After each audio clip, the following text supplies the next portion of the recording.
ఈషా కొప్పికర్ బాలీవుడ్ నటి ఈషా కొప్పికర్ జమ్మూ కశ్మీర్ కత్రాలోని మాతా వైష్ణోదేవి ఆలయాన్ని దర్శించుకున్నారు. శ్రీరామ నవమి సందర్భంగా అమ్మవారిని దర్శించుకోవడం అదృష్టంగా భావిస్తున్నానని పేర్కొంది.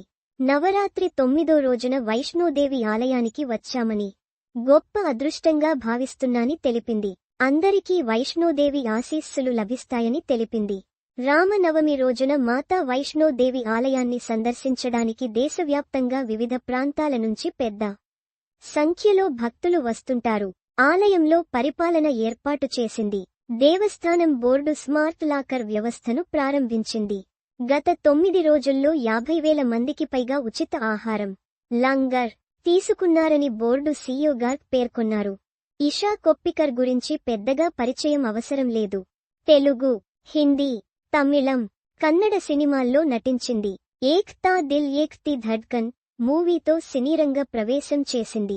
ఆ తర్వాత తెలుగులో నాగార్జునతో చంద్రలేఖ సినిమాలో నటించింది. అందం, అభినయంతో తెలుగు ప్రేక్షకులకు దగ్గరయింది. ఈ సినిమా తర్వాత కాంటేలోని ఇష్క్ సముందర్ కంపెనీలోని ఖల్లాస్ తదితర స్పెషల్ సాంగ్స్లో నటించింది. ఈషా కొప్పికర్ చాలా కాలంగా సినిమాలకు దూరంగా ఉంటుంది. తెలుగులో ప్రేమతోరా, కేశవ చిత్రాల్లో నటించింది. చివరిసారిగా తమిళంలో అలయాన్ మూవీల నటించింది. ప్రస్తుతం బీజేపీ పార్టీలో కొనసాగుతున్నది. A post shared by Isha Koppikar at Isha Connect.